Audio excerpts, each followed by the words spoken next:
арба. Б әрпінде білесіңдер. Болат, балта, бет. Мынау Г әрпі.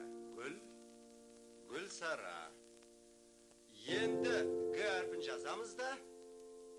Міне бұлай.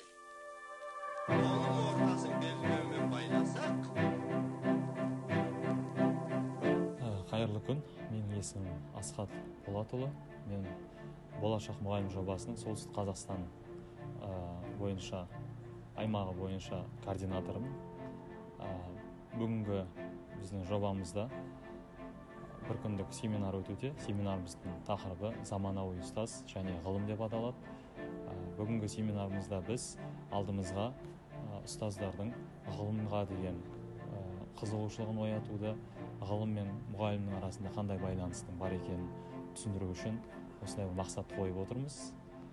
Жобамыздың негізгі бағыты бұл заман талабына сай қазіргі жастардың тілін таба алатын, олардың қарым-қатынасқа түсе алатын, оларды түсінетін және де керекті ақпаратты, керекті білімді бере алатын жас мамандарды дайындау.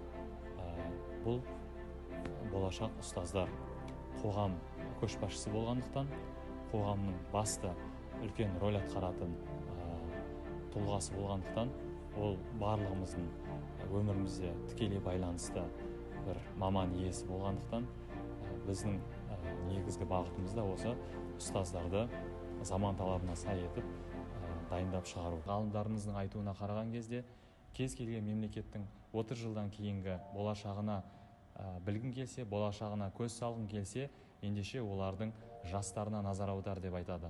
Сол секілді 30 жылдан кейінгі өсіп жетіліп шығатын жастарымыз, кішкентай біздің жас ұрпақтың тәрбиелеуіне зор үлесін қосатын ұстаздарды, мұғалімдерді дайындап, оларды сапалы біліммен қамтамасыз ету біздің жобамыздың басты миссиясы болып саналады. Жылдың 31 желтоқсанында мемлекет басшысы Қасым-Жомарт Тоқаев педагог мәртебесі туралы заңға қол қойды. Мұғалімнің абыройы артады. Бүгін үкімет педагог мәртебесі туралы заң жобаны бірауыздан бекітті. Қоғамда ұстаз мәртебесін көтеру, мұғалім абыройын қорғау мәселесі көптен бері көтеріліп келеді. Қордаланған проблемалар мемлекеттік деңгейде заңдық құжат әзірлеуге түрткі болды. Былтыр елбасының өзі кезекті халыққа жолдауында мұғалім мәртебесін